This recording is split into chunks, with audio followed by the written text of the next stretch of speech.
What is going on, everybody? Surprise, surprise, surprise.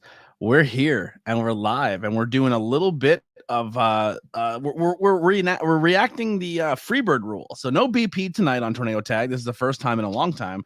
Friday, first time ever. I don't really do a lot of Tornado Tag without him. But with the Freebird rules, here is Lilly, and we're doing a little bit of a show review. So we're going back and we're rewatching all of the old Camp Leapfrog over on High Tension Wrestling. We are streaming on the High Tension Wrestling Network as well as the ABJ channel. So links is below if you want to go check out this show. If you've never seen it, you can hang out and watch it and then hear our takes on it and then maybe hear some behind the scenes. And maybe it's enough to go back and inspire you to rewatch the product. Go back and rewatch them all, because I'm going to tell you something right now. This channel, we're going to go back and recap every single one of the Camp Leapfrog things, and maybe even add some little videos that will be sent to us. Some people were kind of in the talking to. They're going to send some little vignettes of like maybe their time at Camp Leapfrog and some experiences they had, and maybe some stuff they were excited about while they were there, or that they hated. Who knows? I don't know what they're going to send, but we're going to play them, and we're going to kind of recap maybe some of the talents, memories, and campers' memories from this time, which was so dear to all of our hearts. Well, to my heart predominantly, but everyone who was involved, I think, generally walked away from a pretty good experience. There's a little bit of a teaser always in the background of the shot over my shoulder here. This kick pad is from a Leapfrog. You do see the icy title over my shoulder, but this is the brand new Tornado Tag Team Championship. So we got the Tornado Tag, the ABJ, and these are modeled after clearly the old WWF tag team titles.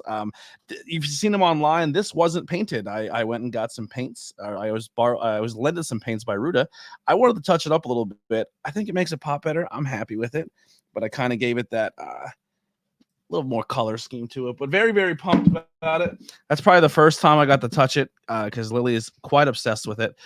She got it that day and she refused to take it off. Being that it's Freebird rules, and you said I was part of the team, it's your own fault for saying I was a part of the team. Well, being a part of the team today, I'm bringing in a guest to come and talk some Camp Leapfrog with us. He'll probably be around for most of these, unless something crazy happens, but we'll bring him in to hang out. We maybe we'll talk. Well, I'll just kind of let it play out itself. We kind of talked. We mended some fences. Maybe we'll talk a little bit about that towards the end if he wants to. But let's bring in my guest today, the one and only. The reason why we're even here talking about Camp Leapfrog and High Tension is the Kilowatt. What's going on, my guy? What's happening, bud? How you doing? I'm doing good. Welcome back to Tornado Tag. And when I pitched this to you a while ago, you were super on board with it. And I figured, why not have you come in for a couple or whatever ones you want to, and come and recap and relive the days of Camp Leapfrog.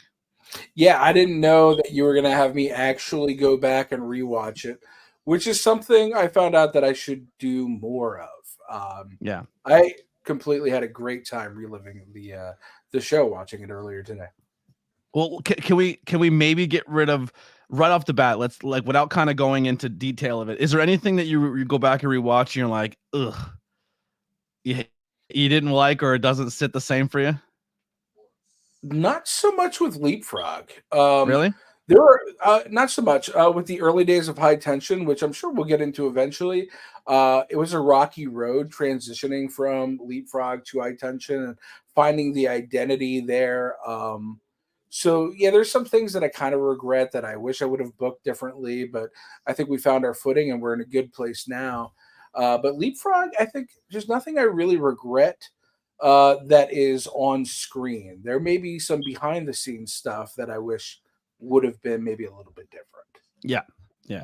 There's a few small details that I'm like, oh, like I had to go back, because I've rewatched Camp Leapfrog quite a few times. The first Camp Leapfrog, I watched it a few times, and they're just gonna go back and rewatching some things. It's like questions I always had, or man, I halfway through I'd have been like, we need to do something about this, because oh my goodness. But and there's a lot of things that happen on this too, where it's like, oh, we know you guys learned, like, we need to improve here and here, which was good too. Every single time. Yeah, you'll see the evolution of it grow as the recordings keep going. So initially it was supposed to be High Tension Wrestling, Yes. and then you had a show booked, everything's supposed to be good, and then a global pandemic happens. Shut the world down. Yeah. Yeah, it shut everything down. It shut down your show, which worked out pretty well because there was some names that were going to be on that show that didn't age very well. So you didn't have to worry. You know, here's one thing that Camp Leapfrog is squeaky clean with. Every person on camera, no regrets, right? What are you talking about? Unfortunately, like with anything, there are quite a few people in that time that have been chopped down by cancel culture, and probably rightfully so. Justified reasons for most. For the majority of it, there's probably one or two people that I've crossed paths with where I'm like, was it necessary? Where's the line really? But no, the one or two people in the first couple episodes, for sure. Yeah, for sure. And we're going back to the high tension. Joey Ryan and Mark Haggerty were booked on those two, and they were the ones that kind of like would have been huge ones. They were rough. They were rough ones. That's the thing. We were keeping our eye because I was at the end of my time with PPW, and me and Andrew decided to, we're going to start our own company, and we're just keeping our eye on the indie scene and seeing like, all right, what speaks to us? And the theatrical nature of Mark Adam Haggerty spoke to us, and a lot of the people that we were getting ready to book. The initial concept of high tension wrestling was each match was almost like a different style. Like there was Ray Jazz versus Killian McMurphy, which was going to lead into like a Ray Jazz versus Mikowski thing. Devontes was there. We had first off, that poster people. There was 300 people on it. It looked like a 92 Royal Rumble poster. So that was another thing that still is a philosophy of mine today. Today, not everybody gets on the main poster, unfortunately. But back then, my philosophy, and this is something that, like from other companies that I worked at, that I felt wasn't stressed enough, is that everybody matters. Yeah. So at that time, I was like, everybody's getting on the poster. I don't care if it's cluttered or not. Like, I want everybody to feel like they matter. And sometimes that may have gotten me into some trouble, but we'll get there eventually. So pandemic happens. Who makes the call? Who comes up with the concept? How does Camp Leapfrog become born? So I wrote this down. I had a lot of fun going through this today. Me and Andrew, when we were coming up with like our wildest dreams, we decided we're just going to document everything. So there's this document that we have in our shared drive called the Ideation Station. On there is a July 4th cinematic experience. It's just a bunch of people getting together during the pandemic, having a barbecue. There's a wrestling ring, and then everything like, okay, we will like Trajan in the runway. That would have been a thing. And in this, like, hey, we're beefing over burgers, literally. There would have been a swimming pool battle royal as well. That was something we had initially planned for the event that we had pitched. So moving forward with that, Haggerty got canceled. No, wait, I'm going too fast. So then me and Andrew were pretty confident in that idea, having legs, and we had the place to do it, which was his backyard, which is freaking awesome. Sorry, neighbors. Yeah. So I kind of was just like, hey, man, if you say the word, I'm going to go to Chris and Mark about this because they have an established, gimmick that we could maybe team up with to put on a full show that works with their established locker dicks gimmick, right?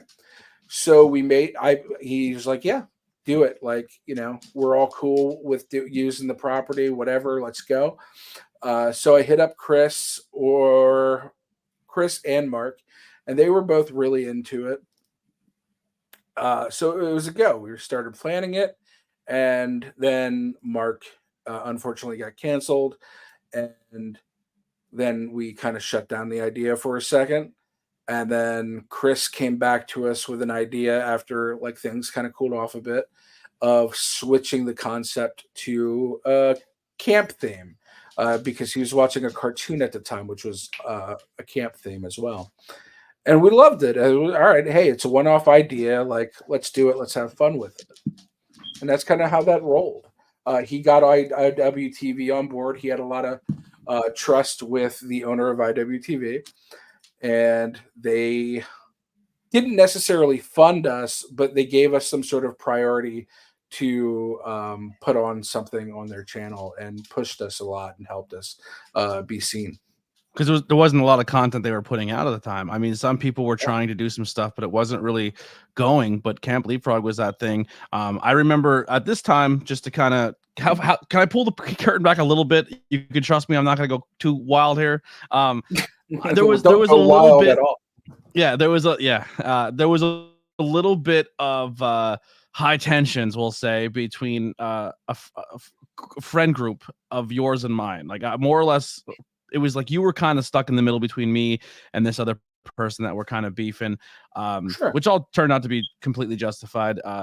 They were like another content creator, and it was a situation where you wanted to use both of us, but you also were in a situation where you were sick of that nonsense and didn't really want to be around it, which I completely understood.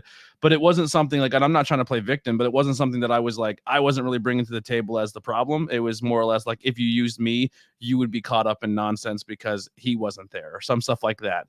And it stemmed from PPW, then carried on to high tension, which sucked because it kind of like, I didn't want to make it as stressful for you, so I kind of stepped away. But the whole time I was like, man, this looks so good. Like it got to a point where there's a point where you started filming these, and I watched then 4 or 5 of them, and I was like, I don't give a shit anymore. Like I'm missing out on really cool opportunities and really cool things, and I need to be a part of this. Like I have ideas of how I can possibly help, and not just come in and be on camera, just help.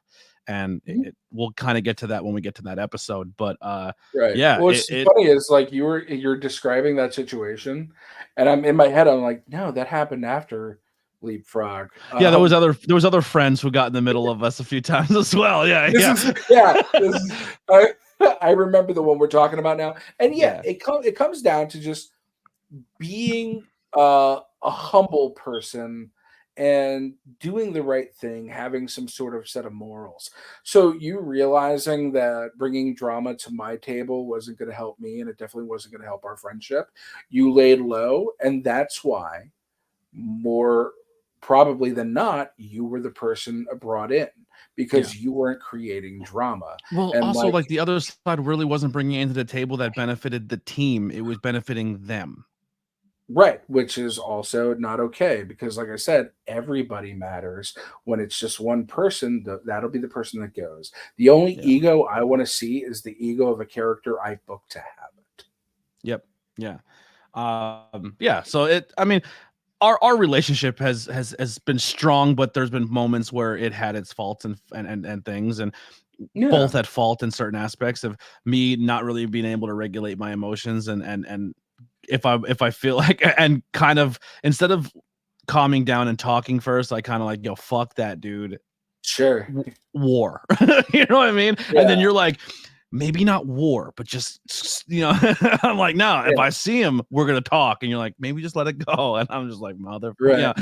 Well, the interesting thing about those kind of conflicts is that time may heal or time may lower the intensity of our feelings. Yes. So like, I'm just like, you know what? I'm going to chill. I'm going to let it see how it plays out. A lot of people back themselves into quarters, and I don't have to do that for them.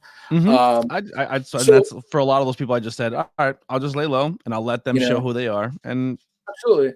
Yeah. And like in the situation you described, you kind of laid low and you gave respect to my professional like aspirations and stuff. And likewise, currently you're with the Wild LLC. I was a little butthurt about it, but I understand that you need to grow professionally, and I'm going to put that aside and respect that. Yeah. And not take it personally.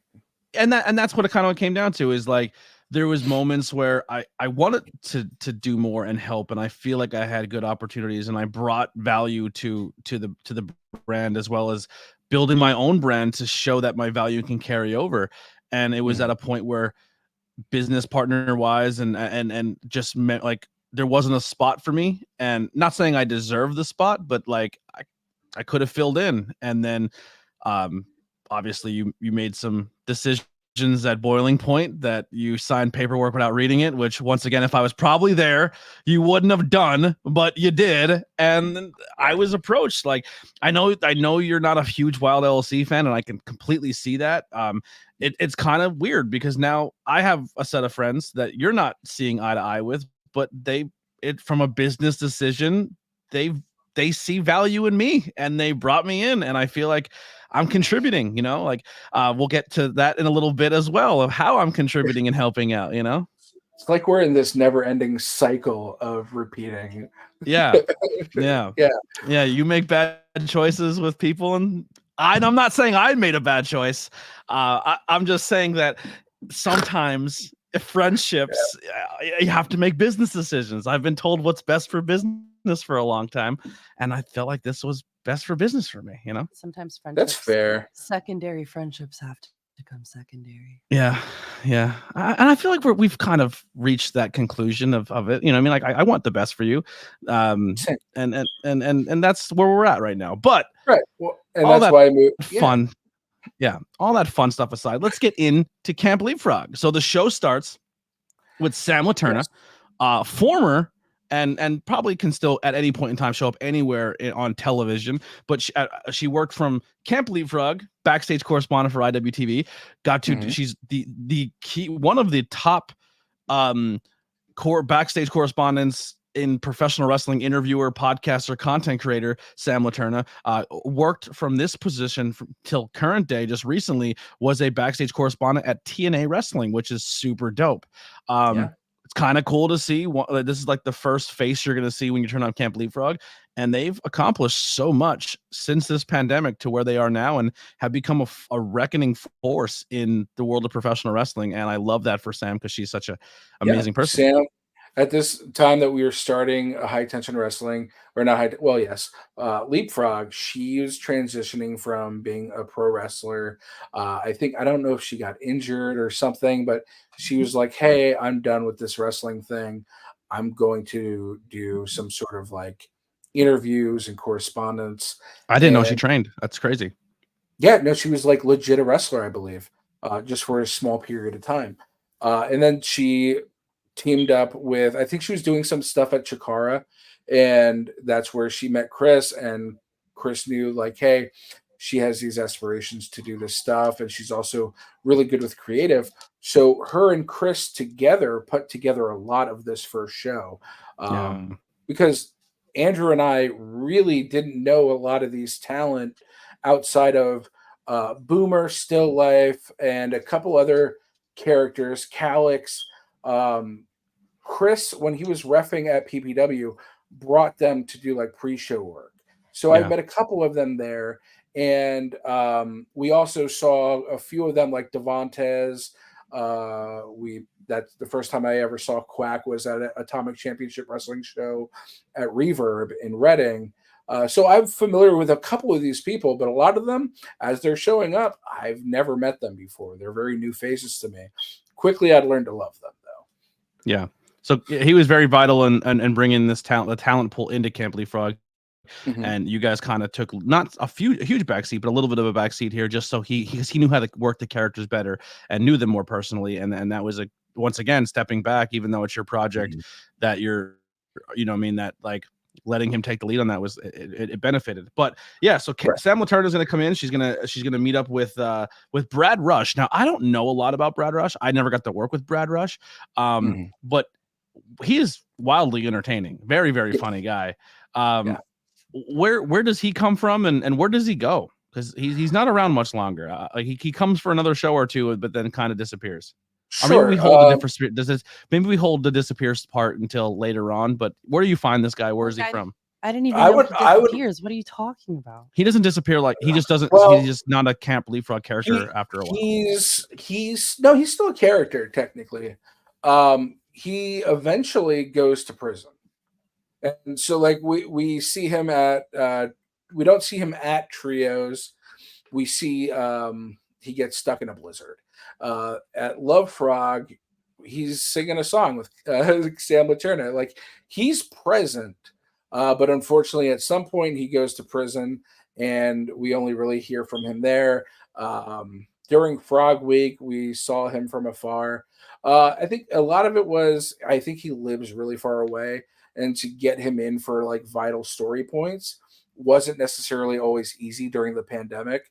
So we video package things together to make his ownership. So there's an opportunity where Brad can eventually show up here at High Tension and cause problems for maybe Dr. Ethan Wild or other go people. ahead and ruin all my ideas. Why don't you? Jesus. Right. The only reason I'm asking is I've never personally got to work with him. By the time I got to Leapfrog, he really wasn't around. And, I never understood why. So you're telling me that because he lives further away, it's harder. Yeah. So like before Leapfrog, there was a company, and I don't know if they're still running. I hope they called Pizza Party Pro Wrestling. And I love Pizza Party. They did some cool stuff. So Dan Scotty and Brad Rush are a big part of the Pizza Party. And yeah, so that's where they kind of came from. I don't want to say that they like sponsored the first Leapfrog, but they were a big help in putting this together as well. Well, it's during that time of the pandemic, the two companies that are really, really thriving and putting their name out there was High Tension Camp Leapfrog and Pizza Party. Pizza Party was doing crazy cool stuff during the pandemic and putting on matches that people wanted to see or maybe didn't know they wanted to see, and then put them together, and they were really good shows. And there was crossover between both. Like I think Main Event wrestled Main Event, the two tag teams, and like there's a lot of cool things happening over there during the pandemic with Pizza Party. Well, so like even in this, you're going to hear Sam Laterna or somebody, I think maybe Abs, references Camp Moonsault. That was a Pizza Party Pro show. Interesting. Yeah, so we reference Pizza Party very directly. Yeah. All right. So, and then Brad is going to meet Dr. Ethan Wild for the first time during the podcast that you guys can watch now if you're a member of the channel.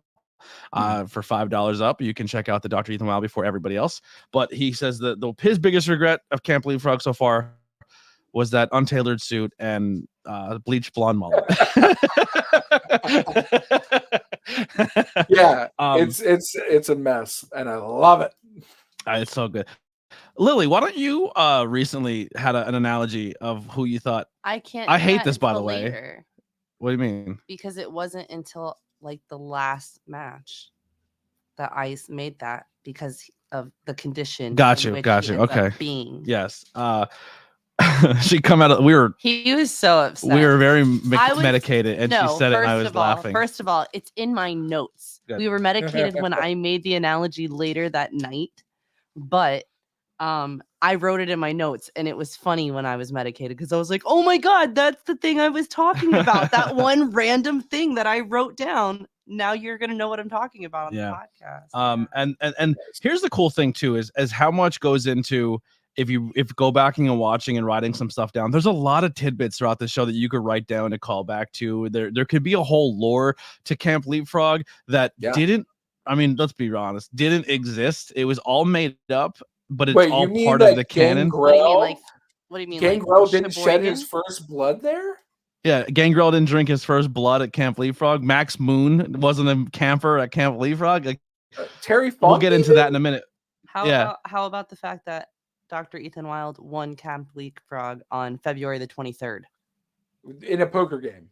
Well, he didn't win it. It was Sheboygan. Somebody won from a poker game, and then that person then got their assets liquidated by the what are they called? The PC, which is was the Performance Capital. Yes, which is a kind of a reference of something up in Connecticut, right? Yeah, the big W, right? Or Orlando, as we called it. But yeah, Orlando, yes. So yes, the PC then bought this guy's rights and assets, which then encompassed Camp Leapfrog, and Dr. Ethan Wild was sent as the representative to go and seize these assets or find out if these assets are worth it. Right. Yes. So you skipped a major storyline here. When Sam first is like, we're going to investigate, yes, see what's going on. She also says, I also want to know if Brad's running an illegal operation. And then when she meets Brad, he doesn't deny it. It's a pretty His answer, he's like, does a bear shit in the woods? Shit in the woods? Yeah. Okay, then. Okay, then. What? which we'll get into a little later on that one as well. But now filming this and doing this, what were the precautions done, if any? I know the answers to some of this, but I'm asking for the viewer, I guess, or behind the scenes when the Wikipedia page is getting formed for Camp Leapfrog. Because I still think that people can go back and watch this and fall in love with it. I think it's a really good piece of wrestling history. And if you want to know what's happening in the future, you should learn the past. Teaser. But when you look at that moment, masks, like COVID testing wasn't easily able to get at that point in time. Like they were hard to come by. Like how was these early preparations? Because that was a huge reason why a lot of people like myself and them weren't as quickly to come on board, because it was so tight knit of like, these people knew months in advance and weeks in advance to get tested, do this. They had to go through all these checks. Because I remember by the time I got there, I had to go through a check with Chris. I had to have my vax booster cards, and then that went through another Adam Guff. Like it was a whole procedure to even show up on property. Yeah, and like how amazing is that like here we are, this like studio taped independent wrestling promotion that like we basically just threw it together, but almost instantly there was a very intricate business side to it. There was almost like a business group chat. There was like a props and theatrical stuff group chat. There was the owners group chat. Was me, Chris, I believe Sam was in that, and Andrew, and it was just we everybody found a position. It was all volunteer based, and it was a production chat that I entered later on. Right. Yeah. So so you understand what the dynamic was like. Everybody kind of had a role, and one of those roles after the first one, I don't remember doing COVID testing or anything like that for this first Leapfrog. It was just like, hey, is everybody okay? Wear a mask. Let's do this. But because we were on IWTV, and then two, the political landscape about masks was crazy. I mean, a lot of the people within our ranks, almost everybody was very pro mask, pro vax, pro being safety. There were, of course, comments on YouTube and whatever platforms we were showing this on that were like, very Republican and very like, hey, like they hated the fact that people were wrestling with masks on. They're like, what's the point at that point? Right. Yeah, you know what I mean? Yeah.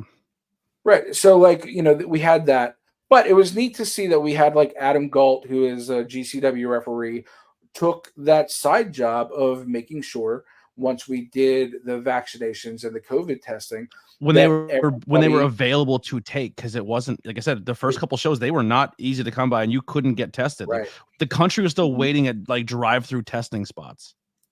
Right. I remember somebody almost didn't make the show because they couldn't get to a drive-through test spot to make sure they were okay before they showed up that day. Right. So like it was like you took that test. I think we required it from like the Monday prior to the weekend. Anytime between then and the show, just so like you didn't have time to catch it and bring it. Fun fact, the entire time working at Camp Leapfrog, never once got COVID. As soon as the world opened up and I was able to go to wrestling shows, I got COVID like 13 times. I'm not even joking. So kudos to Camp Leapfrog for their safety. I got COVID after I got the vaccine. There was one situation where somebody brought COVID, I believe, to the Love Frog tapings, but I don't think anybody really caught it. But there were a couple people who may have had it prior, but it didn't really spread. But we were on the verge of like really feeling bad about possibly have hosted a super spreader event, but thankfully we did not. Yeah. But like Ethan Wild was a big help in being informative about procedures and stuff like that, and really just helping us figure out how to operate safely as well. So yeah, there were procedures in place, not so much for this first episode, except for the mask, because we're on IWTV, so we wanted to make sure that we were putting out at least a perception of doing the right thing. Yeah, some people kept pulling it down and talking, a mask and a beard, they don't work. I mean, not that the masks don't work. The beard and the mask don't work together well. Yeah. So the very first thing we're going to see here, now we're finally getting into the card. Deshaun Pratt, Devontae, and Kaya McKenna are making friendship bracelets, but because it's Kaya McKenna, she's adding a little bit of extra to the bracelets. She's charging them with the moon, and each knot is spirit. They were not friendship bracelets. How dare you? It was celestial transference bracelets. Fair. You say tomato, you say tomato, I say tomato. It was witchy shit. It was witchy shit, which, by the way, Kaya, we still would love to have you on Truth Behind Illusion. I think it'd be really fun to have you on. You've been a go-to get for a while for me to come on and talk to, whether it's pro wrestling or the spooky stuff. I still need that in my life. By the way, Kaya, what a gem, a human. Kind of to give her some roses here. Huge when it came to the graphics department at Camp Leapfrog. She was the one essentially putting a lot of the graphics out that you've seen, and a lot of that artwork that you've seen for Camp Leapfrog. All the shitty graphics you see are me before I got decent. Because I was a lot of this stuff I learned graphics working with PPW, and they were really bad. A lot of it I did right off of my phone. And then here, after the first Leapfrog, I didn't edit the first Leapfrog. Parts of the second Leapfrog I did, and this is when I first started teaching myself how to edit, and now I do it completely. Camp Leapfrog taught me how to edit as well. Like, I didn't know what I was doing, but I wanted to be part of it so bad. They're like, "Do you know how to edit?" I'm like, "Of course." And I'm like texting you, like, "What the fuck do I do?" I'm Googling everything. But here's the thing too, like, Kaya kind of set a bar of like, even when I make graphics for podcasts or when you're making graphics for upcoming shows, like, she kind of laid out the vision of what we thought looked good on graphics, and it's still like her vision and her blueprint is kind of still used throughout the High Tension Network family in general. Even some Smash stuff, like, you can kind of see has that Leapfrog vibe when it comes to the way the graphics were done. Yeah, it's creative. It's catching the eye. It's just, there's a theory and science behind where things go that I didn't know before. Yeah, I was just like, here's the information. Yeah. So then we cut to the ring with a MLW at the now currently MLW commentator. Jonathan Dombrowski is in the ring playing ring announcer, and then we hear this soothing, beautiful voice of Blake Chadwick on the commentary. Who now, what is his NXT name? Blake Hardwood or something? Something like that. But he is currently signed to WWF, like WWE. He is working for NXT. He's on NXT Level Up. He does commentary with Road Dogg Jesse James and whoever else shows up with him on commentary. He does backstage segments. He's working his way through WWE as we speak right now, and he is your solo commentator for pretty much the first couple Leapfrogs that you're going to listen to.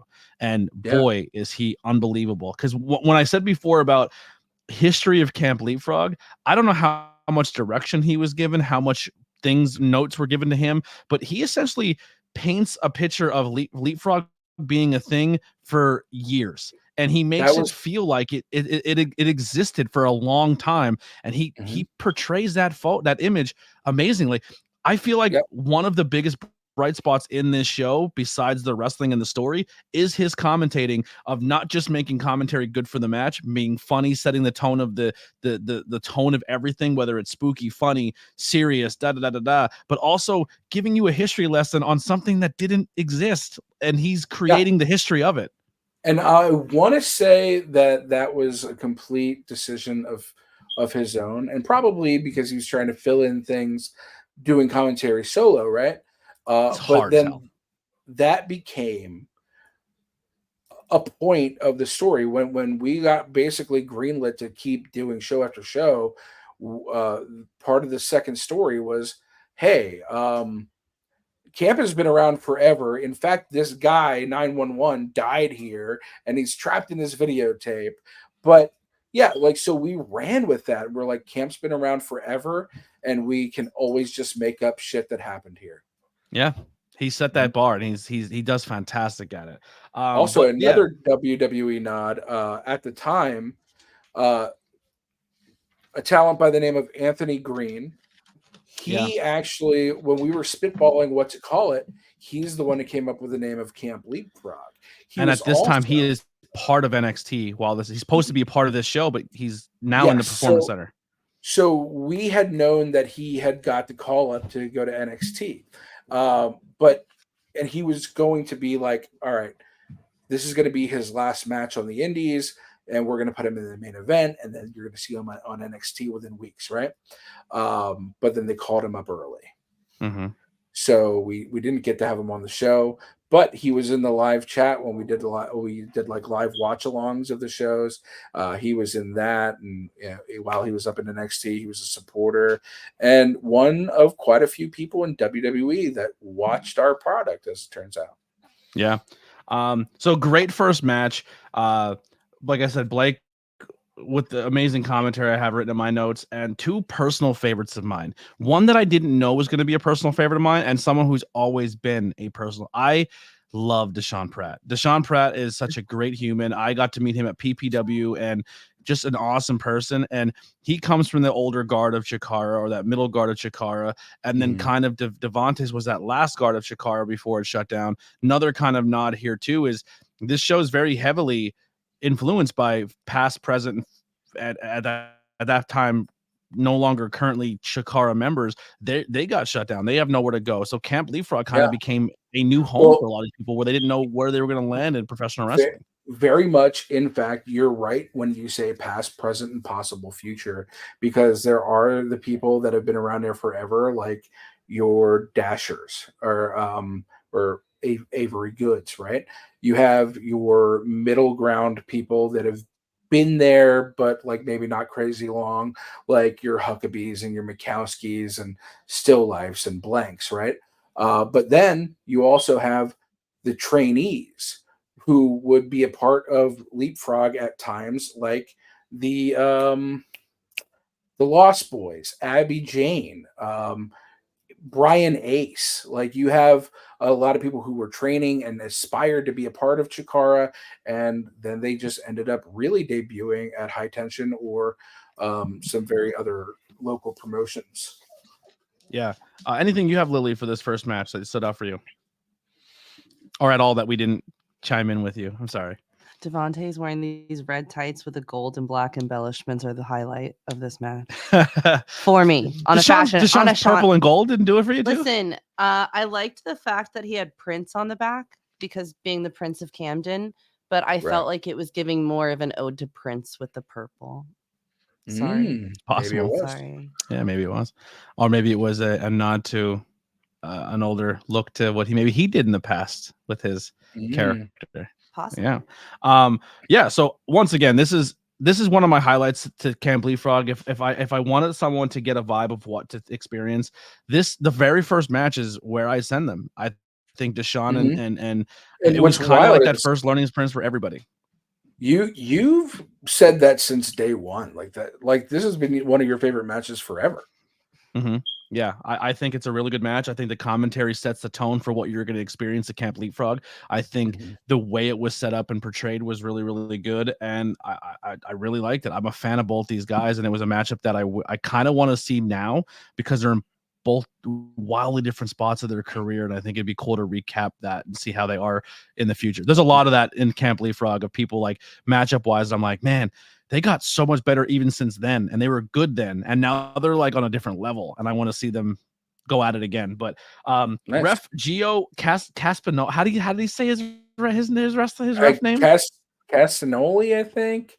Yeah. Like Claudio Castagnoli. Maybe. I think that's exactly what it is. Like, why are y'all making this? I just want to get. I'm not going to go into anything else with that. I just want to say it was awesome seeing him as a ref.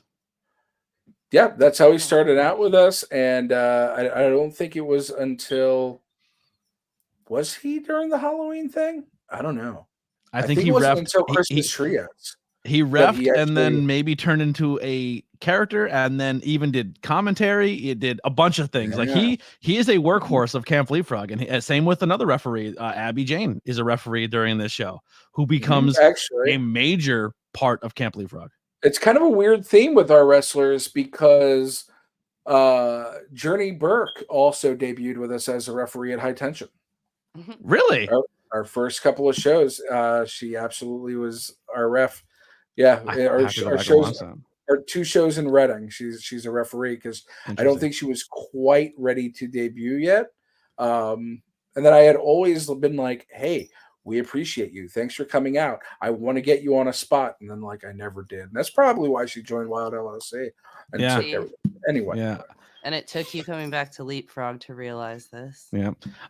So then we're gonna get a tug of war spot. So we got Team Weber versus Team Camp Counselor.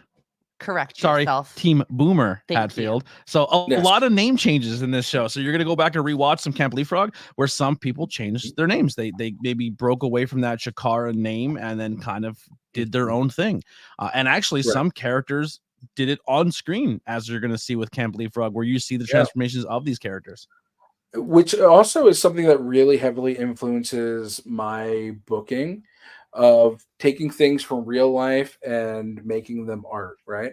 So one of those things is that I think it's pretty common knowledge now that in Chikara, almost every single gimmick was legally owned by the owner of Chikara. Yeah.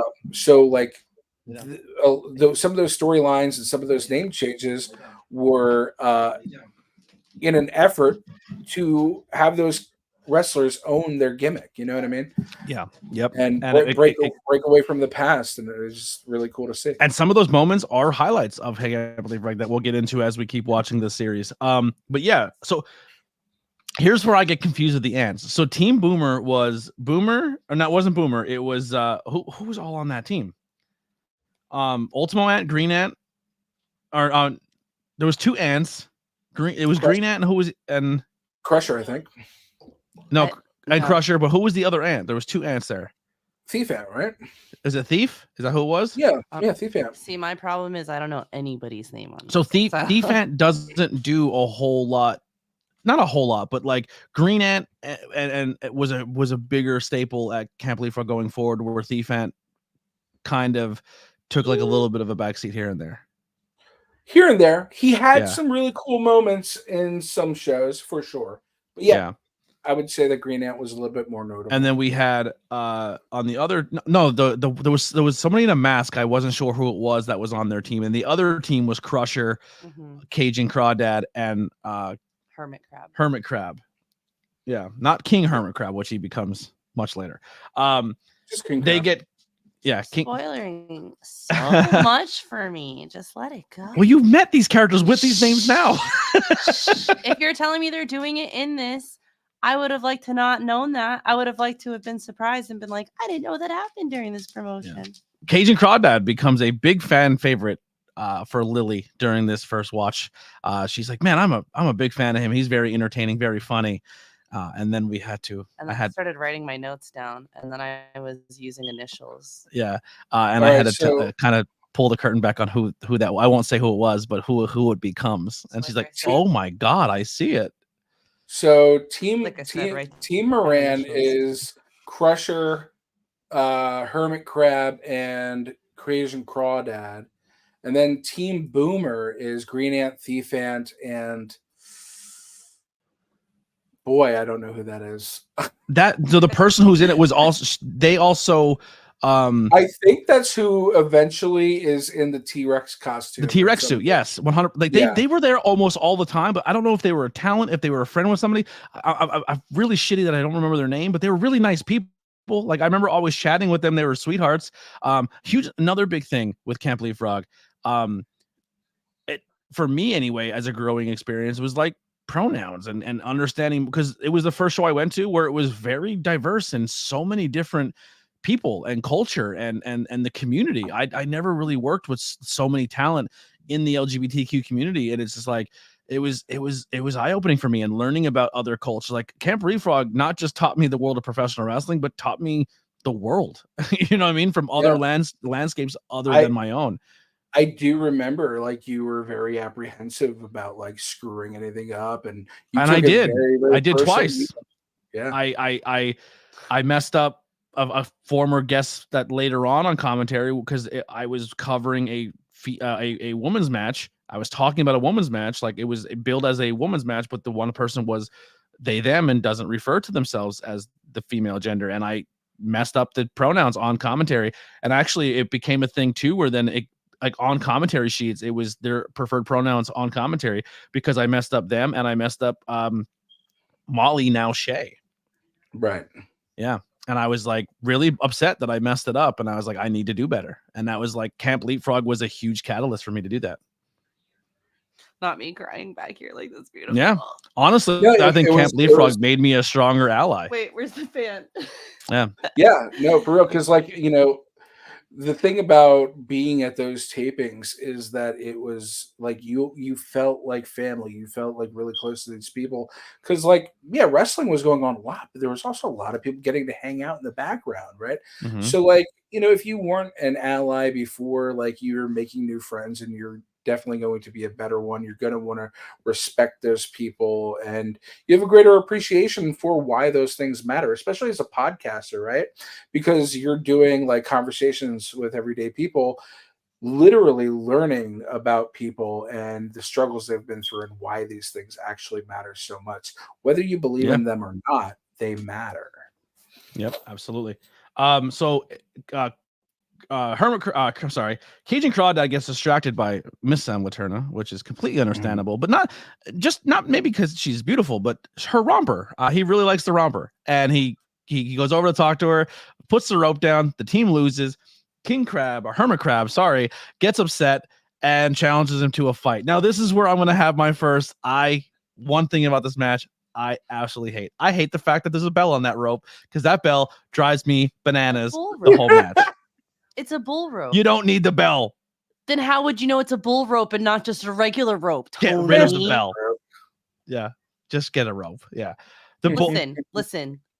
Of all the noises for the entire Camp Leapfrog, the bell is not it. Okay, I'm sorry, Kevin. I love you. Kevin was loud during the match. Kevin, I'm like, Kevin, stop. Yeah. Kevin, knock it off. Especially for a 5-round British Open Invitational style, whatever you call that match, it was a lot of Kevin.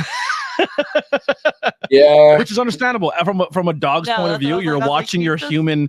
He just wants to be protective. Yeah, he's being protective. Like it was a pup ringside watching their owner wrestle. Like it was probably like confusing for them. And I'm not mad at Kevin, but it was a lot of barking. But look, Kevin's a breakout star.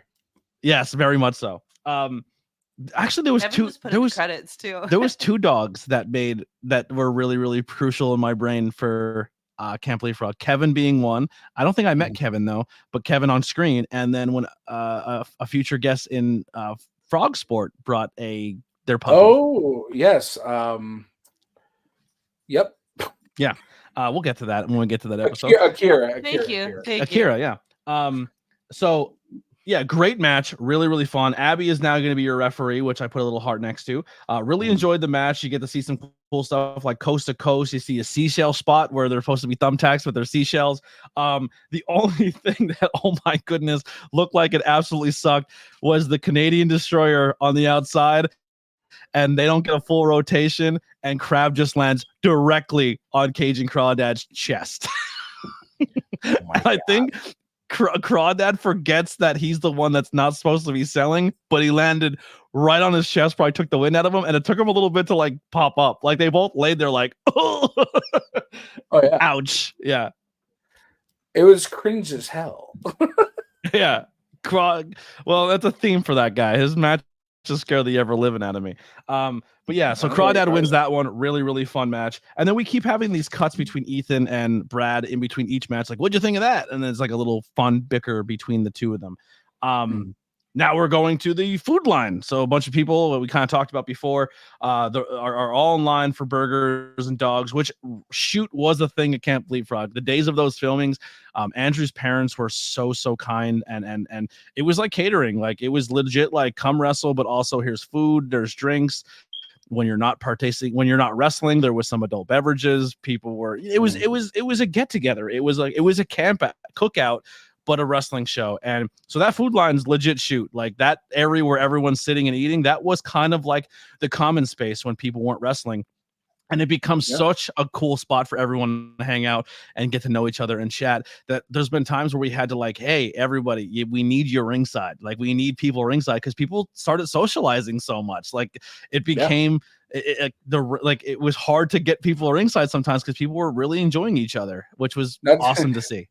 It was a lot of fun. Yeah, we provided food, drinks, and there may have been a cooler of beer or two.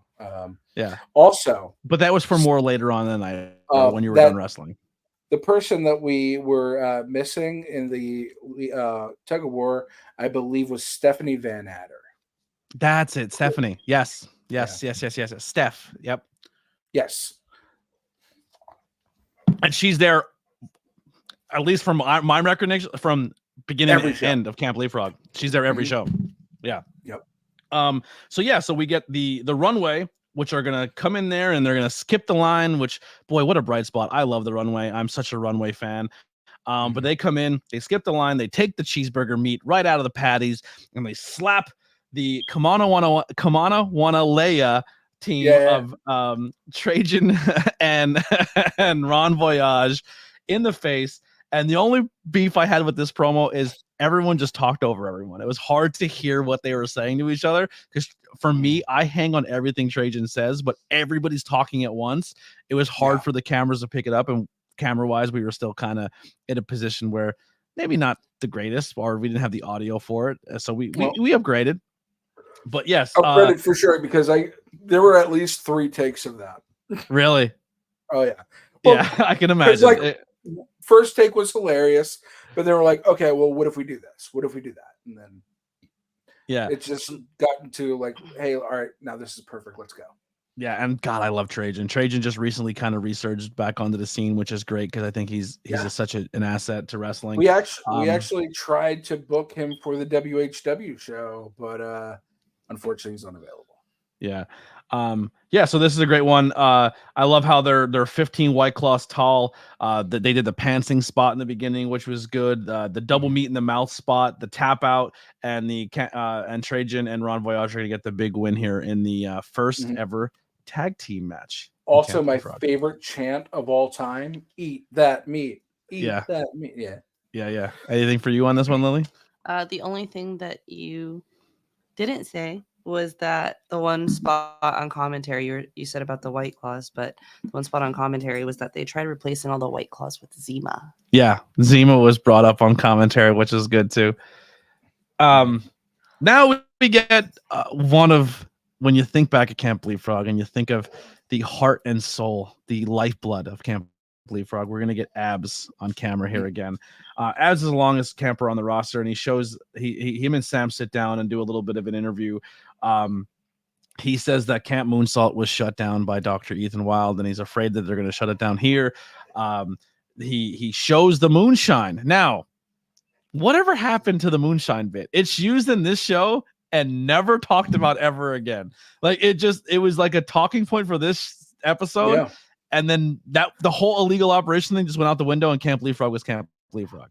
I think what that led to was the fact that Brad Rush's character is just lovably backwoods illegal all the time. Like there's the moonshine operation. He's calling shots from prison because he did something stupid. Like, I don't know. He's just absolutely ridiculous. And what really happens there is that we never expected to have another show. At least not until the following summer, if this went well. And then within a month, we're back in doing a Halloween special. So we just kind of were like, all right, well, what's next, rather than trying to connect the dots everywhere. Yeah. Then anything else here, Lily? I swear to God, it must look like we wrote the exact same. Like I just copied off of your notes and not like really? they were sitting on the opposite. Please side just interject when you have something, so I don't feel like I skip you because I'm watching the time and I have a lot of pacing in my head. Well, just so you're aware, the next match is the entire page for me. I wrote so much for this one. Let's go. Which is crazy because I don't know how you've seen any of it. This is where Camp Leapfrog realized we need lights if we're shooting at night. Oh yeah. Yeah, for sure. The Are You Afraid of the Dark match. The Are You Afraid of the Dark match, where the origin. Phil origin. Stamper and his stories. Yeah, Killian and Phil. No one cares, Phil. This already plants a seed of the beautiful chemistry on screen of Phil and Killian. Stupid story, stupid games. That's a dumb story, Phil. Shut up, Phil. Like Killian is Killian and shows exactly why Killian is the greatest personality on top, probably second to or tied with Trajan as just two people in professional wrestling that whether they're in front of the camera, whether they're behind the curtain, whether they're at a baseball game, like they're just on all the time. Yeah, they're just great humans. I love them so much. And just so funny. But this match is so dark and the commentary team is Brad Rush and who's with Brad? Oh my gosh. That's Dan Scotti, owner of Pizza Party Pro. Got you. Okay. They had some bangers. Yeah. So honestly, from a commentary standpoint, I teeter on what they did in this match and also try to be a legit commentator because I love what they do in commentary. But if I try to do that at a show on a weekend, I would have so many people in my DMs crying that I wasn't giving their match respect or not paying attention to their match or not like to me, at least my brain can handle it. I don't know, maybe, but I liked what they did in commentary. They kind of made fun of the match for what it was. They told stories, what was happening. They were just being genuinely funny and letting their characters be characters. But sometimes you always get told as a commentator or a referee or someone other than just not who's a wrestler, just do your job, and your job is to put over the talent. Well, we're talent too, and let us do our thing. Like this is where, like in this match, people would probably hate the commentary, but I fucking loved it. That's the thing. So, like, there's a difference between commentators like Blake and well, yourself now, right? So there's a difference between the commentators and characters on commentary, right? Yeah. So, like, right now in high tension wrestling, you're a character on commentary who is also actually just a commentator, right? Yeah. But you're more than that. And so is Scott. Scott has also transcended the role of commentator to being a character in that universe who does commentary. Yeah. But the rules change and the formula doesn't have to be as straight-laced because you're a character in this world we've created. Whereas like Blake, not so much. It's going to be more straight-laced and straightforward. It's different philosophy and different strokes for every folks. So like at PPW, maybe you would never do that because that's a regular wrestling show. Whereas, boy, do we have our own little universe, and that's the way we like it. Yeah, I try to I go back to this match. I just look at him looking like a shitty Sith Lord. Like, what is even happening in this match? I can't tell you. Who's this guy? Like. They played it perfectly. Few of these. We've got shout out to Killian's shoes being stolen. Oh yeah, by the dude on commentary. There was him straight out calling Big Dust by his shoot name, and then was he doesn't look big to me. He called the one guy called him Dylan, and he's like, I thought his name was Dustin. And then I thought he said I thought he straight out goes Dustin McHale, and he was like, and I don't know if that maybe I just heard that name and assumed that was the name, and he was like, I thought his name was Big Dust. No, you called him. You're correct. The one guy called him Dylan McHale by accident, and then they went on that whole thing. But and then the last one I have written down, the last 6-man match, and 5 were killed by a cougar. Right. I was laughing so hard earlier rewatching it, and him he said something about I shit my pants in a 3-piece suit, but I've never had somebody steal my shoes off my feet while I was wearing them. Is there a legit story where Killian took this guy's shoes, or was that completely on the fly? He took Killian's shoes. I'm pretty sure it was all just made up. God, it was funny. Because if there's a story where Killian took someone's shoes and then wore them, like I would believe that story. I would say you've got to get Brad Rush on this show, man. I got it. There's so much I have to talk to Brad about. Yeah, and I want to work with Brad. He's we'll get to him in a little bit more, but for sure. Also, Camp Leapfrog's first F-bomb is on this segment, and it's by none other than Rhonda. Really, Rhonda, when she does the "fuck this shit, I'm out," and she runs because when violence pops in, doesn't Rhonda say no? I'm thinking of the next show. That's the next show. Yeah, I was like, hold on, next show. There's two campfire bits. Yeah, 2 campfire bits. Yep, you're right. So I don't know if we had an F-bomb in this show. I like how this match started though, because like we were doing like Phil's whole bit, and then he comes in and he just like Killian's doing his story, and he's like talking about this guy who doesn't listen to anybody and doesn't care what anybody else thinks. No, da da da da. He liked rock and roll music. You know what he did like? Rock and roll music, and he was the one and only, and then you're like, what? I love how the only thing Killian doesn't describe violence is he's a rebel. He doesn't listen to anybody, and he loves rock and roll music. And I'm talking about none other than like, no, don't say it. Like no description of violence at all. No, none at all. By the way, just want to give violence a quick shout out. Legit recently in a couple, like just this week, got in a really, really bad car accident. Not injured, just a little banged up, in good spirits, but like looking at his car, I don't know how he walked away from just with bumps and bruises. It did not look good at all. So violence, we do love you, and haven't seen you in a while, brother. Love you to death. Hope all is well. I will say this right now, that violence will be a great future addition to WHW. Throwing that out. Very much so. Yeah. Do you want me to tell Rhonda to shut the fuck up real quick? Is that okay? Yeah, you got. Say, hey, Rhonda, we're trying to make art here. Rhonda, we're on a podcast. Shut the dogs up. That's every phone conversation at any point in time, during the day. It could be 3 a.m. Yeah, it's that household is unbelievable. It's like the Osbournes. It's like watching the Osbournes. Yeah. And Jackie's Aussie. Jesus. All right, so now our next segment is the basketball game, and I love everyone involved in this, but they all suck at basketball. Well, it became a wrestling match. Yeah. Excuse you. Yeah. Molly McCoy is good at basketball and wrestling. Well, she missed a wide open, uncontested layup 3 feet from the hoop. Yeah, all of them amazing wrestlers. Basketball, not their sport. Yeah. So this one's going to have Travis and Matt and Molly, now Shay, are going to be. What was this? They're normally Salt of the Earth, but they changed it to.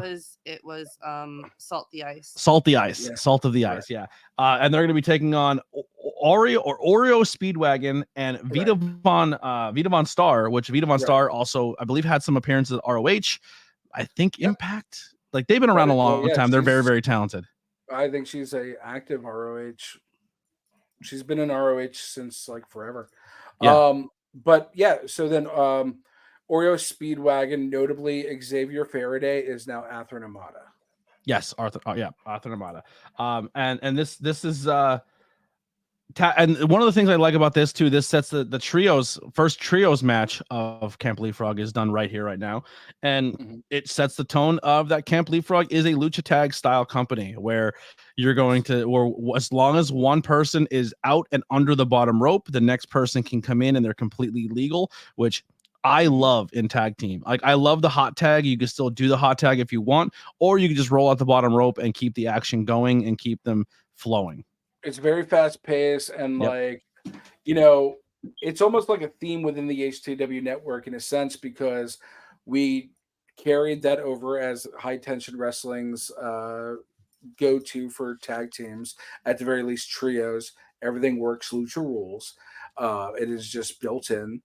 And then Smashmaster also utilizes that, and they also referred to it as HTW Lucha Rules, I think. Yeah. Everyone shines in this match. Everyone looks great. The one member of REO Speedwagon for the longest time I thought looked exactly like he's no longer in the scene for reasons, but I always like, when did Charles Mason become like I thought it was Charles Mason for the longest time. Which, one of my biggest regrets, just bringing up him, is that you can spot him in the crowd at the second Leapfrog. And I was like, hey, man, dude, we can set up a match for you. He's like, no, it's cool. I'll just watch.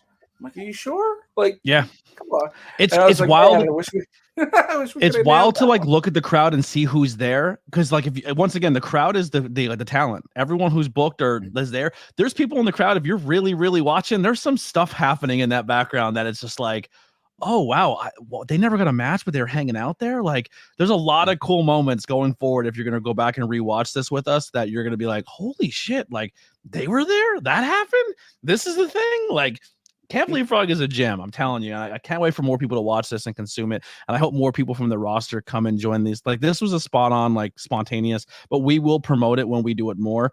But anyone who's a former guest, please send us videos or your moments or anything, and we will put them up, or join us in the live chat and come hang out. But yeah, so that's pretty much for that one. Vita's going to get the win. For me, I loved everyone in this match, but this is where Matt and Travis, for me, I just remember texting you after this airs. I was like, these two are unbelievable. Like, I really like these two. And you're like, oh, wait, do you see? You've only scratched the surface, Mikowski. Just wait. Yeah, I mean, and I think when me and Mikowski were on your show before, we talked a little bit about it. But this was extra special for me, especially down the road when we get to the Pool Royale. Just throwing it back, as kids, one of my best friends was his younger brother, Jason. And Matt used to beat me up as a kid. So, like, getting to get thrown in a pool by him and book him, to have an entire show themed after him is just really cool to see. And it's one of those things that just connects back to the past, and I love doing that. Yep. Then we have Abs getting his badges taken away by Dr. Ethan Wilde, which is like a heartbreaking scene. Just like, it just shows you how just genuinely sweet Abs is. It was the reasonings, though. The what? Well, the reasonings. Yeah. If Dr. Ethan Wilde does anything, he's really adamant on protocol, you know? And that's not necessarily a bad thing all the time, but in this instance, it was like, was there really what was it? What was the bird one? The Bird Housing Association, or it did the entry hole was too, bird houses or something like that. Like, yep. So good. Another fun fact about this scene is when he shows up, Abs' mask is down. He's like, mask up, please. Yeah, he's like, put your mask on. Dr. Ethan Wilde knows how to just throw those verbiage at you, like words that just sting, and you're like, oh. You can't even respond to it. You're just like, no, he's like, I'm sorry. He takes your breath away. Like, you're like, oh, yeah, he's very good at that. Also told me on the podcast, he studies when he's a kid. He just studied the encyclopedia. Like, he just likes reading and learning. Like, I believe it. Yeah, top notch guy. Salt of the earth guy. So I hear you. I hear you. I'm trying not to respond to you, but I hear you. Yeah. That's fair. That's fair. All right, now we're up for our food fight. Someone screams food fight. Normally, food starts getting thrown all over the place. You're in this scene. Everyone's in this. I think Jackie shows up in this scene. And our food fight is going to be cheeseburger versus Still Life with apricots and pears. Now Edith Surreal. So they both have food in their name. So what is the actual style of this matchup? I always forget it. Oh man, Lord Admiral Montalban rules or something. But now you see this on NXT. It's the what is it called? They have a whole division for it. Like, you win a trophy and everything. You carry a trophy around, like the British Open rules. Yeah, it is basically, it's like British rounds rules or something like that. Yeah. Which I appreciate the style, but it's not my favorite. The only thing I would say, like, from a pacing standpoint of this show, which I love, but also I think going back and seeing this show so many times, a lot of matches get a lot of time. Like, this whole show's runtime's like 2 hours. Yes. And everyone gets there's no like quick 15, like there's no quick 6-minute match. Everyone's given all the time they want to put together whatever art they want, which was good because at this point in time, once again, they're not taking weekly bookings. So them getting to do 15, 20-minute matches was good for them to stay good and active and relevant and try new things out that they wouldn't been able to try out. So a lot of these matches were all given a lot of time. This one's no difference. It's long. Yeah. I don't want to break down every single part of this match because, like I said, it goes 4 rounds, but it's fun. It shows a lot lighthearted side with Cheeseburger doing the big run up and then getting clotheslined, but like, you know, Kevin's barking like crazy. So the one thing that I have written down as far as Kevin goes, and my last thing about Kevin, I swear I'm not just harping on this poor dog. I love Kevin. Somebody in the crowd is like, is it Kevin versus Cheeseburger? And this is before the announcement or before the match has even started. This is literally before the ring announcements have even started. He's just going nonstop. But it's a fantastic match, and Dr. Ethan Wilde and Brad Rush at the end summed this up after and said, this is probably our 2 brightest stars here at camp, because when it came to what the future holds for Edith at the time, now Edith at the time still life, like bright spot. Like when you thought of the work rate matches, or you thought of the matches that like at the end of the show, you're like, holy fuck, Edith is going to be that name when they go in and perform. That is going to steal the show from here on out, probably every time. And Cheeseburger is exactly just Cheeseburger, like super talented. It's been around forever. And this match is really fun to watch. And it still takes itself serious, but also it's still very Camp Leapfrog. And they adapted to that tone, which was good. Now we get into, which is going to set another tone here at Camp Leapfrog, where Maestro is going to shine as a composer. The lyrics to this song, the setup to this. If you don't stop right now, I'm going to bury you. You know what I mean? Like all the wrestling connotations and everything that was in this song was beautifully done. So this was, and I think in the credits, I think we play both versions. There's 2 versions to the song. One that is the legit version, and the version that the campers have adjusted the lyrics to be funny. Right. So that version is actually the first draft that Maestro came up with. And we were just like, this is a little tongue-in-cheek and a little, on borderline inappropriate. So we're like, all right, we came up with like a cleaner, more camp version. And then your salute your shorts makes me want to fart version. Yes. So, and this is where like it really sets the tone of that salute your shorts style wrestling camp. Like when people, a lot of people were describing this like, oh, this is like salute your shorts and pro wrestling. And it is huge because of this scene and this song. Yeah. And all Maestro, the dude is absolutely brilliant to everything he's ever contributed to Camp Leapfrog. It's insane. We're only just scratching the surface on the music of Camp Leapfrog right here, right now. Like there's some bangers that come out of Camp Leapfrog. Yeah. Yeah.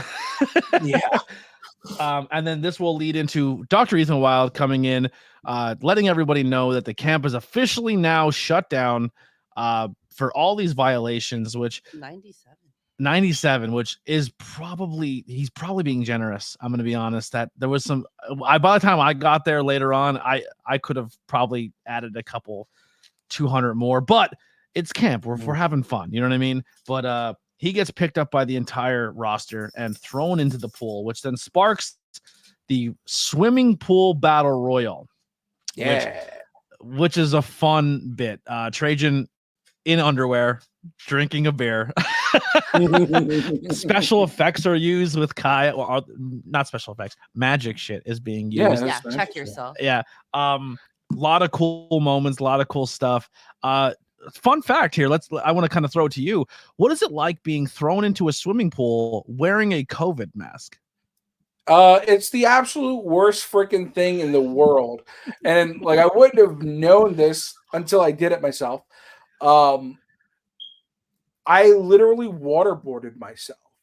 Yeah. So like, I jumped in and I was like, oh, this is fine. And then whoop, everything like came through and the mask is like sucked into my mouth and I felt like I was drowning. And like when I pop up, I'm like, I swum to this shallow end, and I went up to next somebody. I'm like, I think I'm dying. Yeah, you actually. People have died in that pool. It's crazy. We'll get into that. We'll get into that later, which was going to lead to the main event. Now, what mean?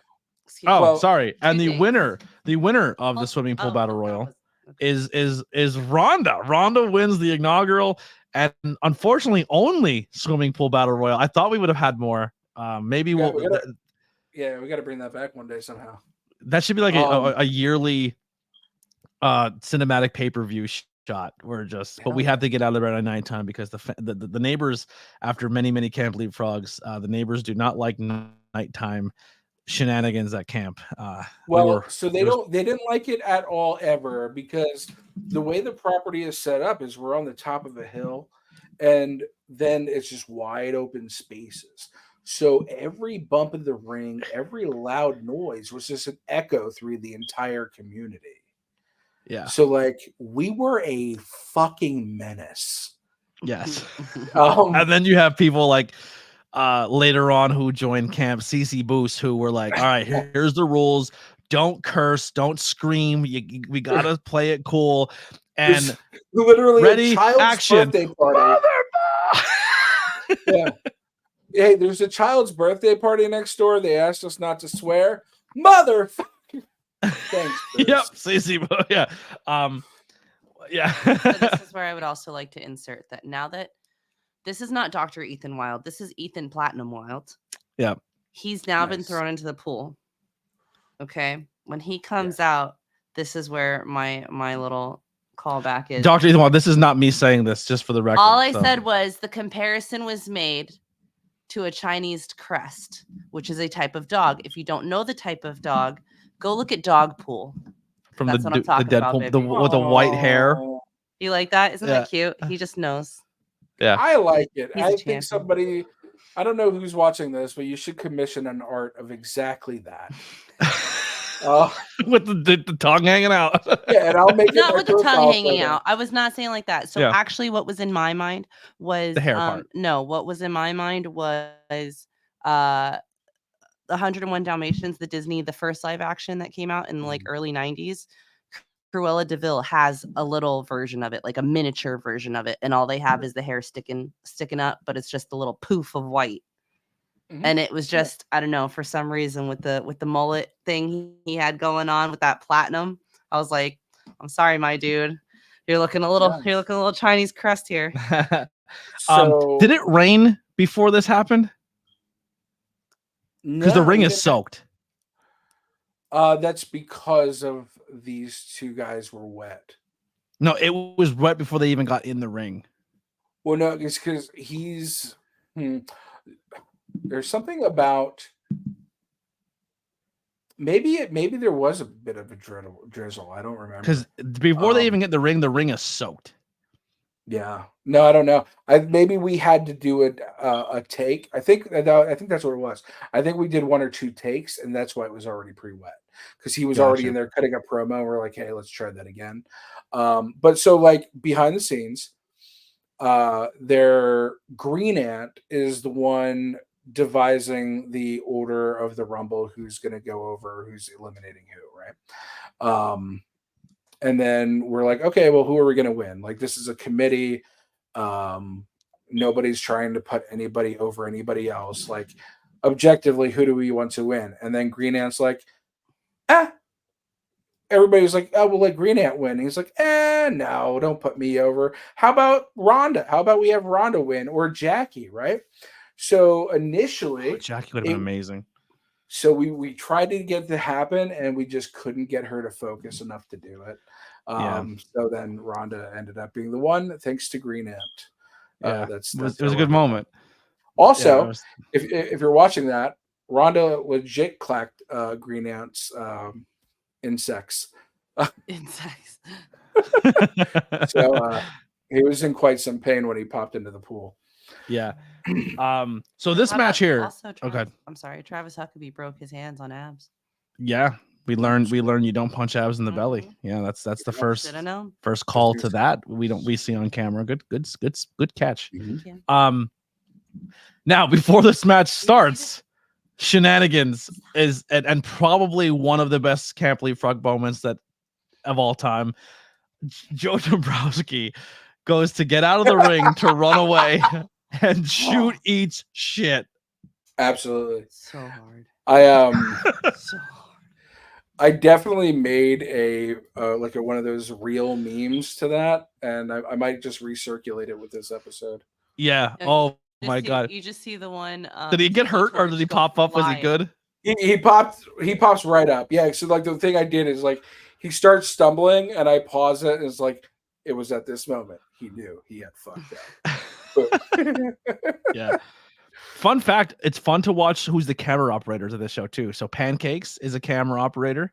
Yes. And there's a few other times where a lot of other people are doing cameras. I'm just trying to give more shout outs there, but it's funny how people then lost the cameras and then got in the ring and then other people stepped in and took over some opportunities and got roles to do stuff, which was really cool.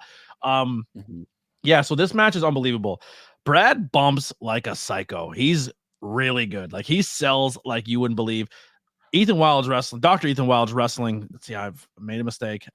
Dr. Ethan Wild's wrestling, it completely soaked and just putting on a performance. Like that probably isn't easy. And they both they put a great main event on. It's definitely not easy to wrestle wet on a vinyl canvas like that. Yeah. Which was like by the time I think it was the third Leapfrog, we got a new canvas because people were complaining about the slipperiness and the condensation. Like it was constantly like wet and slick because outside the dew would condensate. So like the ring would always be wet. Yeah. So yeah, great match. A little bit of shenanigans here at the end where people are trying to come in and take the ref shirt and help Ethan Wild out. But to make the save here, Boomer Hatfield jumps in, takes down Ethan, and helps save Camp. How about it? Yeah. What a guy. Yeah, Boomer Hatfield making big real fast too. When the day we were at, I believe it was at Abby's birthday. Abby's birthday, we're doing promo shots before the show starts, and I look over and Boomer, that now Weber at the time, is taking promo shots with no mask on. And I just look and go, yes. I go, what the fuck is happening? And you're like, what? And I go, he just took 4 photos with no mask on. And I go over and he goes, something's coming. And I go, like it's happening. Yeah. Really, really cool stuff. Yep. And I think it didn't get to happen because we had to shut our stuff down before, I believe. But then it ended up happening after we shut down. A pizza party. It happened at Pizza Party. What is it? Restival, maybe, or their New Year's thing. Yep. Yeah. End credit scene. Brand new person's gonna help out Dr. Ethan Wild. That's Kim Chi, WWE Hall of Famer, soon to be any day now. Yeah. And then Abs puts the moonshine in Sam Laterna's trunk and drives away. And maybe that's why we never seen moonshine again, because Sam took it all. Because then no one can find it, so that could be 98th violation, you know? Yeah, maybe Sam actually saved Camp Leapfrog. Who knows? Unknowingly, or maybe she knew she had the moonshine and she got a little partied up. Maybe that's how she became friends with. She's taking the illegalities out of Camp Leapfrog. Yes, that's right. So, what a great show. Anything else behind the scenes that you kind of went back and recalled that you're like, oh boy, that's fun, or maybe did you know that maybe people didn't know? I took some notes. One of the things that I thought in general was cool, just about Leapfrog in general, was that like everybody gets a chance to play, right? Like it felt like a real camp. Like it was, you wanted to participate, you got the ability to participate. And that was like no more evident than on commentary, when like sometimes Cheeseburger was on commentary, sometimes Saber Dorado, Phil Stamper, yourself, and like it was Blake and Dombrowski. Like anybody who wanted to give it a shot got a chance to play. The Goons did it at one point, so like lots of fun. BP makes his commentary debut at Camp Leapfrog. Absolutely. I believe Ultramantis Black and Avery Good at some point. I got to commentary at Ultramantis Black, which was pretty awesome. Yeah. Looking back to see some of the people that are still with us, that were there from day one, like Crab, like Crab, quite a few other people. There's a lot of people who are still with us, but don't use the same name, or maybe they shed some masks that we'll get into in future episodes and talk about it. Or maybe we get the permission to say things without them we'll get permission from the talent to maybe say more. I don't know. We'll see how it goes. But but let's also do a little bit of a plug here.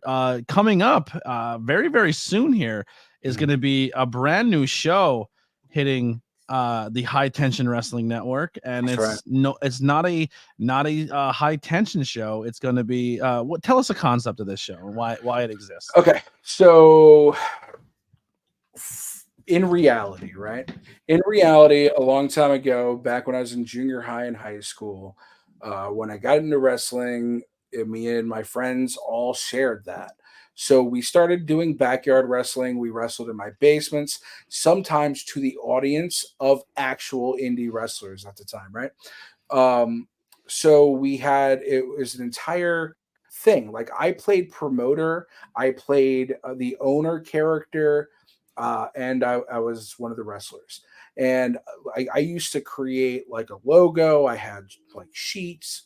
Anyway, the thing that I told anybody who did backyard wrestling with back then is, one day we're gonna do a real wrestling show. Like, it's going to happen. I'm gonna make it happen. And if Ethan Wild had not taken High Tension Wrestling from me and relieved me of all the responsibilities and assets that I had, I would have never had the ability to do this. So, like, I'm not necessarily grateful, but by taking the responsibility of High Tension Wrestling away from me, I'm getting to try something that I've always wanted to try, and that is to make Watts hardcore wrestling a reality. So WHW lives in conjunction with Smash Master Wrestling, which is something that we tried a couple years ago, which is a Smash Yard barbecue that didn't necessarily go great. But this is the Smash Yard again, and it's shaping up to be a killer show. Saturday, October 19th at 2 p.m. at the Shelter in Howell, New Jersey. And Dylan Mesh is 100% absolutely not invited. I don't understand why Dylan's not. I mean, you let me come. Luca's allowed to come. I'm going to tell you why. Because, my feelings don't get hurt easily, but like, I've booked Dylan forever. Like, and to be called Witless Watt online, like, that hurt. I mean, you called me the podcast guy. But you're doing a podcast. That is your. But you didn't say it in a positive tone. I was surprised. Surprised. But yeah, this show is going to be really cool, and I appreciate you promoting that. I appreciate that you're going to be a part of it. Well, I'm not done here. We got another flyer here. Scott Holiday will be an embedded reporter, not on the commentary table. This one, right? And like, so I don't know if you remember at Leapfrog, we had our backstage correspondence, which was Scott Holiday, and I think he's going to need a flak jacket, maybe a protective helmet, because he's going to get right up in the violence and get up all in the information that we need to hear from the talent, and it could be dangerous. Then we have our referees, right? Absolutely, Julie. That's probably my favorite referee. And Jimmy Deacon, he is a seasoned deathmatch referee. Yeah, which we're gonna need. Julie is slowly becoming, not even slowly, quickly becoming probably one of my favorite people in the wrestling community. Just a gem. Yeah, I love them. Mm-hmm. And we got a matchup here. Oh, so now we're talking about a throwback to WHW growing up, right? Now, on the right-hand side, you have the Mismatch Mafia, which are some guys that we've seen before when it comes to Vega, we've seen him at the Super Show. This is the first time we're going to see Goomba, who is a pretty decent friend that I've seen around, and some H2O talent there with Angel. But now, if you look at the left-hand side, these are some characters, some juggalos and some psychopaths that we threw together as what is shaping up to be a killer hardcore team, but inspired by one of our WHW wrestlers who unfortunately passed away a few years ago. And look at Twitch with the full face paint, looking great. Absolutely. He's a All right, and Twitch. Here's the match that scares the ever living out of me. CC Boost is on the loose, and he's got his Death Wish death match with JJ Escobar. And I don't know if you've seen any of his work recently, but deathmatch wrestling scares the shit out of me. I've never commentated deathmatch wrestling. I usually can't stand when they put commentary 18 miles away from the ring and I have to like squint my eyes to see in the sun and all this. But I'm actually very grateful if they put me as far away as possible, especially with CC Boost and Philly Mike on the card, and not all matches announced, but I'm sure it's going to get. We have one more match to announce, and that is who is Philly Mike's opponent. And well, there's actually another match because I didn't get a graphic for a few matches that you didn't talk about yet. Okay. There is no, there is a graphic. I just didn't see it on the list.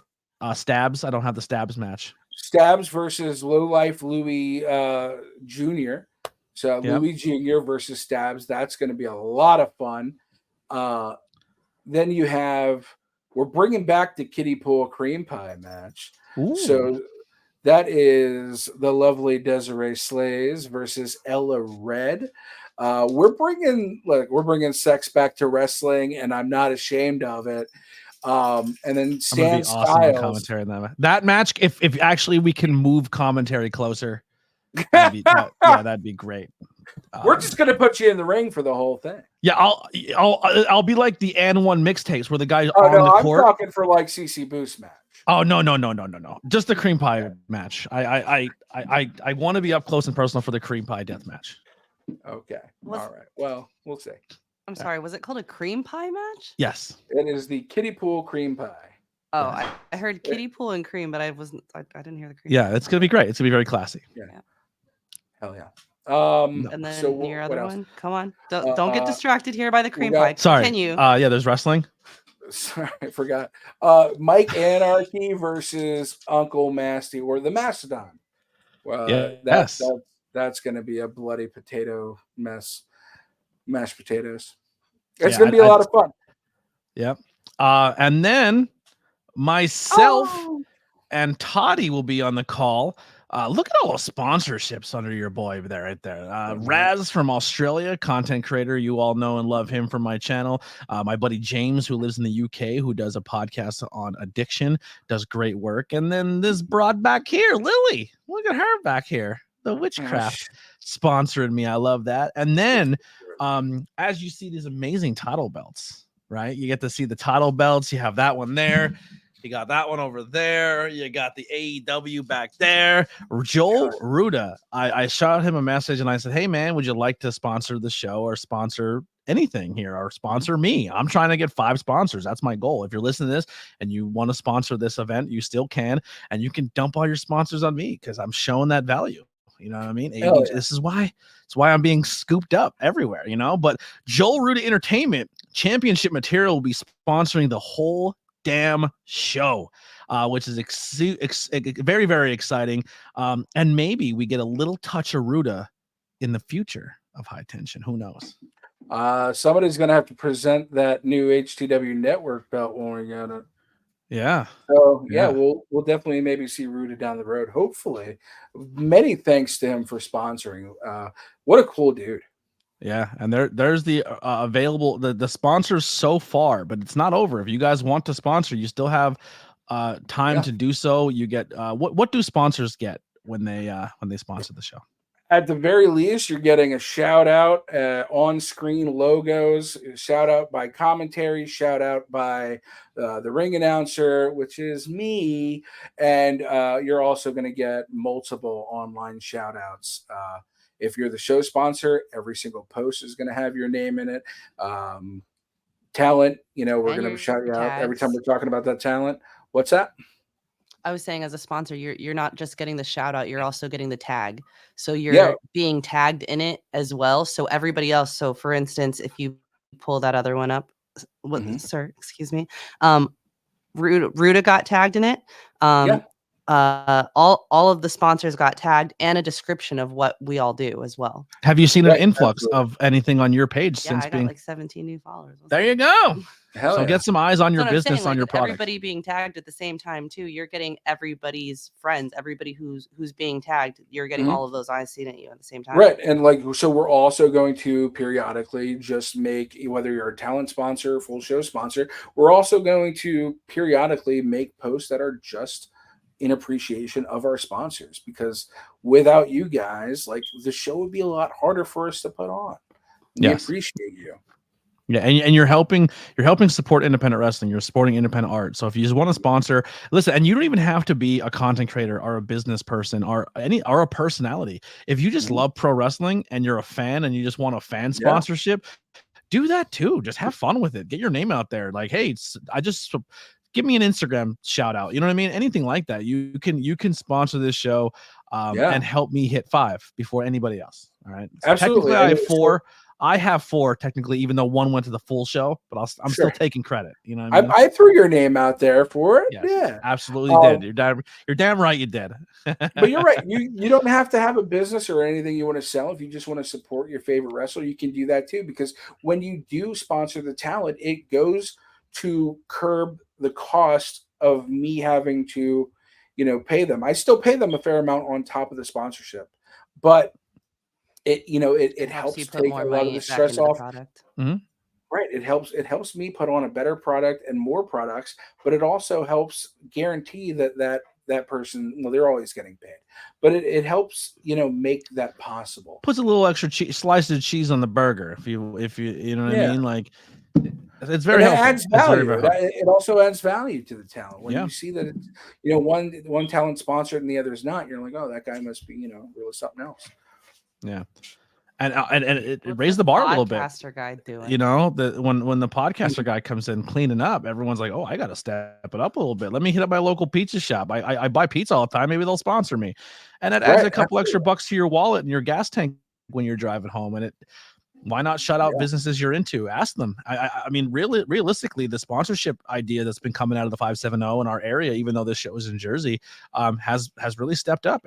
Everyone's really going out and trying to reach out and get local businesses to look at the independent wrestling scene, sponsor it, and it only grows. Maybe the pizza shop says, hey guys, not only are we going to sponsor, but the day of the show, we'll make sure you guys get like a couple pies there. Anything's possible. I mean, those small little gestures help. I'll throw a shout out. I think as a promoter, it's important for me to say that when I'm booking talent and a talent finds the sponsor for me, such as yourself and such as at Solar Slam, Tony Chinney brought in 2 sponsors. Love Tony. And I still got 2 free blooming onions because of that shit. 1, the other one's mine. 2. But the importance of that is that also mine. It shows me that you have value and respect for what we're doing, and that you're taking some of the load off of me, and it makes you more marketable for me to book you in the future. Like you become somebody who takes a priority because it adds value to what I'm doing. Yeah. Anything else you want to plug or get out there? Just right now, October 19th, Howell, New Jersey, WHW. It is 18 plus. It's going to get wild. It's going to get bloody, and it's going to be a hell of a party. Get your party passes now. And if you want to sponsor, hit me up. All right. There it is. Go ahead. It's my birthday. And it's also his birthday. There it is. That's what another reason to come out and give Alex a nice, beautiful birthday gift. Give the guy a little love. That's right. So, show news. We'll be back again on Tuesday for Tornado Tag. Myself, BP, and Lily for our part 2 of our great debate. If you checked out the last episode, we just did the history of Bret the Hitman Hart, and we have some new merchandise that dropped, so you can get your brand new political Hitman Burke 2024 Tornado Tag shirts.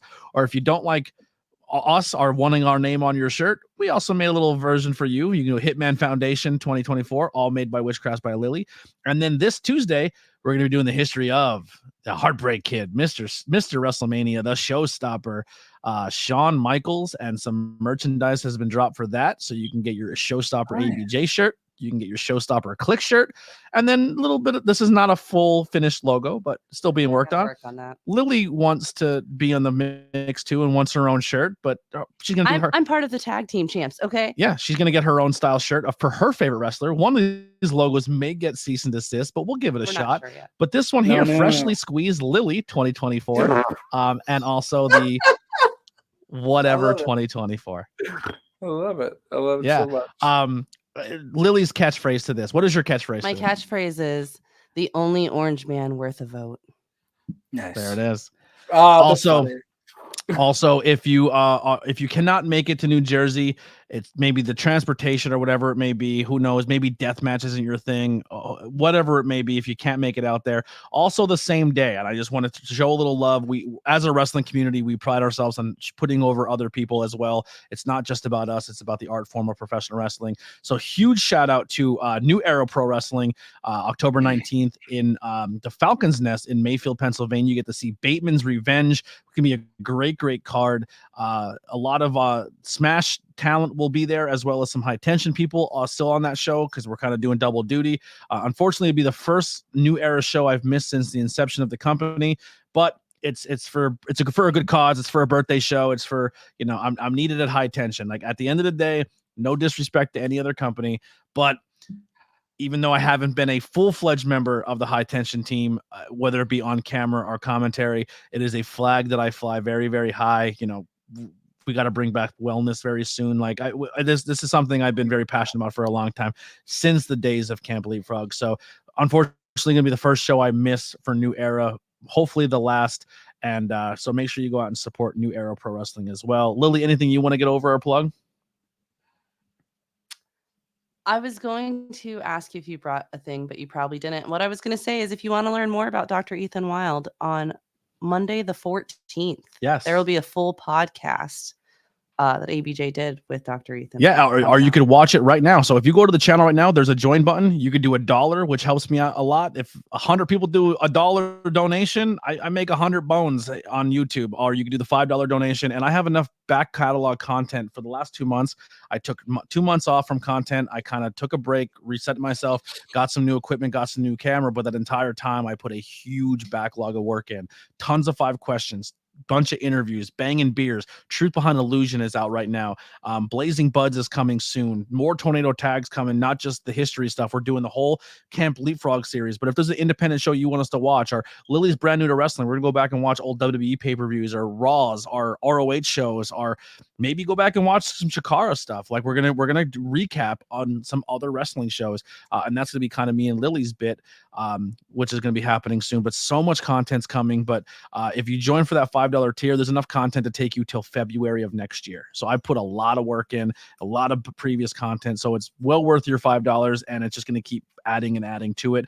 We'll be bringing back some watch-alongs. We're going to watch some Monday Night Raws again soon, some SmackDowns, some Dynamites, and we have to watch NXT because, Lily, you went and did a little bit of a cleaning job today, and I went ham on our friend's house. Yeah, and she's like, she already gave me a predetermined price, and I was like, okay, I'm gonna give her money's worth. And no sooner did that money hit my bank account, and I was like, hey friend, I need $7, whatever it was. For what? Because I want to buy us tickets for Halloween Havoc. We're going to Halloween Havoc in Hershey, Pennsylvania on October 27th. So if you're going to Hershey on the 27th to see Halloween Havoc, I've never been to a Halloween Havoc, so we got to watch NXT so we know what we're walking into.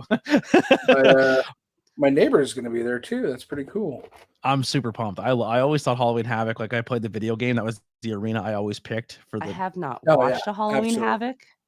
I've never been to a WWE event, so this will be. It's her first WWE event as well. She's been to Rampage, Collision, Dynamite already, and ROH. And ROH. She hasn't been to a AEW pay-per-view yet. We'll probably change that for y'all in We're gonna probably go down to Texas for y'all in. Thank you for changing. I'm definitely making a spoof logo of that. That was a missed opportunity. How did they say we're gonna do All In Texas and not rebrand that as Y'all In? You know what we should do for Halloween Havoc? What? We should watch a Halloween Havoc thing, and then you like to dress up and do fun things on the way to the show or at shows. We should buy you an Eddie. Can I wear your mask? No. You're gonna wear an Eddie Guerrero t-shirt and Eddie Guerrero it up, and I'm gonna wear the Rey Mysterio mask. I'll do a mullet. Don't play with me. I'll do it. So yeah, well maybe we'll show up at Halloween Havoc as Eddie and awesome. Rey Mysterio. Gives me a reason to drink beer in a mask. I can't wait. But yeah, that's pretty much all we got going right now for Tornado Tag. Huge thank you to the Kilowatt for hanging out with us, and we'll be doing more of these, whether it even just be the movie reviews or stuff like that. Also, I don't think they're watching, but Sunny DeFars, if you are watching, this just came to my house the other day because we're on a gridlock. We've been doing the Terminator franchise, and I have every Terminator on this Voodoo account that someone let me borrow except part 3. So we got all the way to part 3, and then I didn't have it, and I didn't have the money to buy it. Rise of the Machines. But now I got it. So Terminator's back on. So me and Listen, Sonny will be continuing that. Let me just take a second to put over the scene in the cemetery. Love it. All right. Okay. I'm excited. Okay. Also, we'll be doing probably starting this week. I'm not sure exactly what day we're going to record it, but Kit Raff will be coming on the podcast. So we're going to be doing the entire Halloween franchise. So if there's a movie franchise or a movie that you want to lock in, Kilowatt, DM me and we'll get you. You already know that I want to do Sleepaway Camp. Oh, that's right. Are we doing the whole series? All 3 of them. Yeah. All right. Cool. There it is. You can find the one from like 2008. Great, but it's like unfindable. Okay, we'll try our best. Well, hey, they said that about Terminator 3, and it got found. Yeah, we found it. So thank you everyone who's been hanging out, watching. Make sure you go subscribe to the High Tension Wrestling Network or the ABJ Anthony Blackwell Jr. channel. Check the links below to grab some merchandise. Support the channel.